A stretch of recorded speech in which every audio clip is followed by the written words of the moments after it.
Bismillahirrahmanirrahim. Assalamu alaikum students. Today we are going to learn about the new unit, that is atomic and nuclear physics.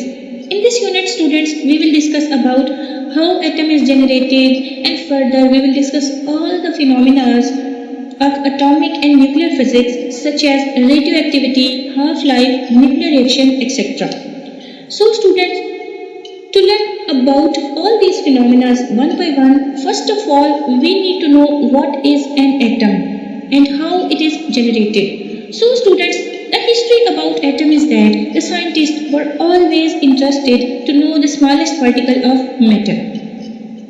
Students, scientists को हमेशा से ये interest था कि matter का सबसे स्मॉलेस्ट पार्टिकल क्या है, बिकॉज हमेशा से ये सोचा जाता था, यही बात कही जाती थी कि मैटर को फर्दर डिवाइड नहीं किया जा सकता. लेकिन जब एक्सपेरिमेंट्स किए गए, कुछ रिसर्चेस की बेस पे ये प्रेडिक्शन दी गई कि matter is divided into smallest particle and that smallest particle is called atom. Okay, and ये हमें किसने बताया?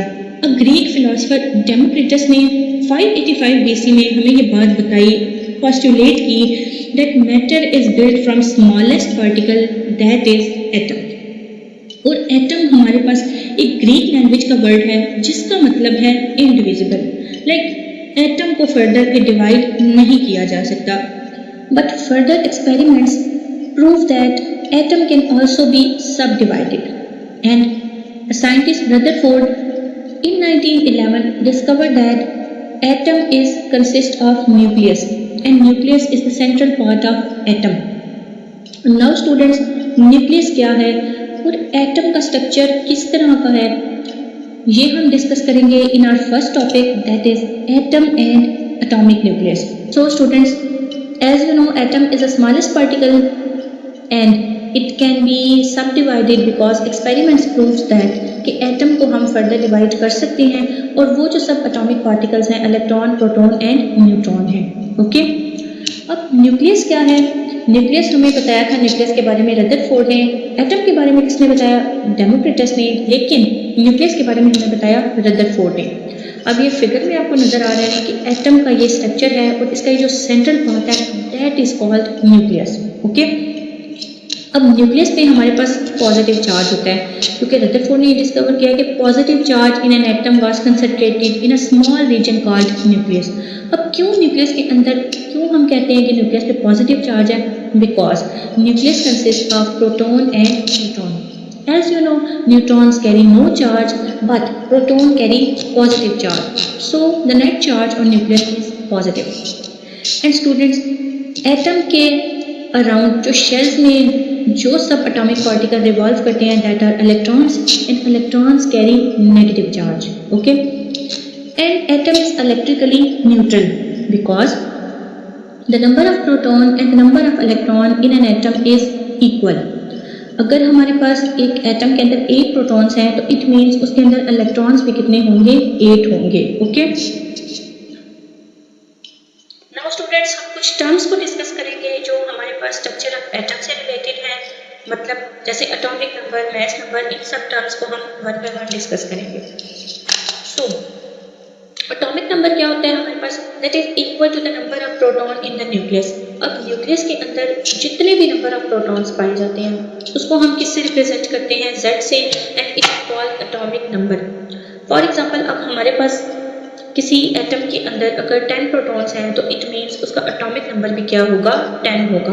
ओके, एंड जो नंबर ऑफ न्यूट्रॉन्स हैं उसको हम n से रिप्रेजेंट करते हैं, और वो हमारे पास किसी भी एटम के अंदर जितने भी नंबर ऑफ न्यूट्रॉन्स होंगे उसको हम रिप्रेजेंट करेंगे n से, एंड वो उसका क्या कहलाएगा? न्यूट्रॉन नंबर कहलाएगा. अब एटॉमिक नंबर, हमारे पास नंबर ऑफ प्रोटॉन्स हैं. अब मैस नंबर क्या होता है? मैस नंबर क्या है हमारे पास? मैस नंबर हमारे पास होता है the number of proton plus number of neutrons in the nucleus of an atom is known as mass number. हमारे पास एक एटम के अंदर जो न्यूक्लियस है उसमें नंबर ऑफ प्रोटॉन्स को और नंबर ऑफ न्यूट्रॉन्स को जब प्लस किया जाता है, जब उनका सम लिया जाता है तो वो इक्वल आता है मैस नंबर के, जिसको atomic mass, and it is represented by the letter A. Okay, so the mass of an atom हमारे पास जो है ना nearly equal to the sum of masses of proton and neutrons. Generally students हम represent करते हैं x के symbol से a एंड z, हम उसके साथ सबस्क्रिप्ट्स में लिखते हैं। a represent its mass number and z represent its atomic number. हमारे पास जो सबसे सिंपलेस्ट एटम है वो हाइड्रोजन है, क्योंकि उसके अंदर हमारे पास एक सिंगल प्रोटॉन पाया जाता है, जबकि कोई न्यूट्रॉन उसके अंदर नहीं होता। उसका एटॉमिक नंबर भी 1 है और उसका मास नंबर भी 1 है। ओके,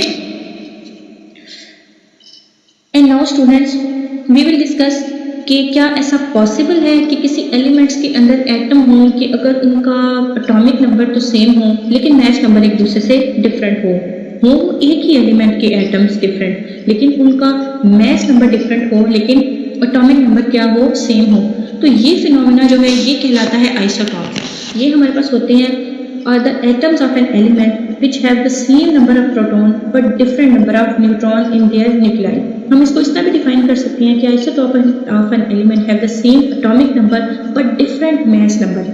अगर atomic number same हो लेकिन mass number different हो तो ये हमारे पास ऐसे एटम्स हमारे पास क्या कहलाते हैं, वो हमारे पास कहलाते हैं आइसोटॉप्स। अब हमें यहाँ पे जो एग्जांपल दी गई है वो एग्जांपल दी गई है हाइड्रोजन की, एंड हाइड्रोजन के पास कितने आइसोटॉप्स हैं, 3 आइसोटॉप्स हैं। The first one is protium, the second one is deuterium and the third one is tritium. अब देखिए एटॉमिक नंबर तीनों का सेम है, प्रोटियम में भी एक प्रोटॉन है, ड्यूटियम में भी एक प्रोटॉन है और ट्रिटियम में भी एक प्रोटॉन है। लेकिन अगर आप देखें तो प्रोटियम के अंदर कोई न्यूट्रॉन नहीं है, जबकि ड्यूटियम के अंदर 1 न्यूट्रॉन है एंड ट्रिटियम के अंदर 2 न्यूट्रॉन्स हैं। अगर हम इनके मास नंबर को देखें तो प्रोटियम का मास नंबर 1 है, ड्यूटियम का नंबर 2, ट्रिटियम का मास नंबर 3 है। अब स्टूडेंट्स यहाँ पे फिगर में ये चीज़ बताई जा रही है कि हमारे पास प्रोटियम एंड ड्यूटियम तो स्टेबल है लेकिन ट्रिटियम अनस्टेबल है, ये रेडियो एक्टिव एलिमेंट है। तो ये क्यों रेडियो एक्टिव एलिमेंट है, ये क्यों अनस्टेबल है, we will discuss it in the next lecture. हम इसको नेक्स्ट लेक्चर में डिटेल में डिस्कस करेंगे कि ये क्यों अनस्टेबल है, या क्या ऐसा हो सकता है कि कुछ एलिमेंट्स हमारे पास, कुछ एटम्स जो हैं वो स्टेबल होते हैं, कुछ अनस्टेबल होते हैं, क्या रीज़न है अनस्टेबिलिटी की, इसको हम इंशाल्लाह नेक्स्ट लेक्चर में डिस्कस करेंगे। फिलहाल आपको ये पता होना चाहिए कि हमारे पास हाइड्रोजन के कितने आइसोटॉप्स हैं, 3। इसके अलावा हमारे पास क्लोरीन के आइसोटॉप्स भी होते हैं, कार्बन के आइसोटॉप्स भी होते हैं, लेकिन ये चीज़ सब में कॉमन है कि एटॉमिक नंबर सेम होगा बट डिफरेंट क्या होगा, मास नंबर होगा। Okay, I hope students you got it very well, and if you have any query you can ask me any time. Okay, so thank you, stay safe and अल्लाह हाफिज़।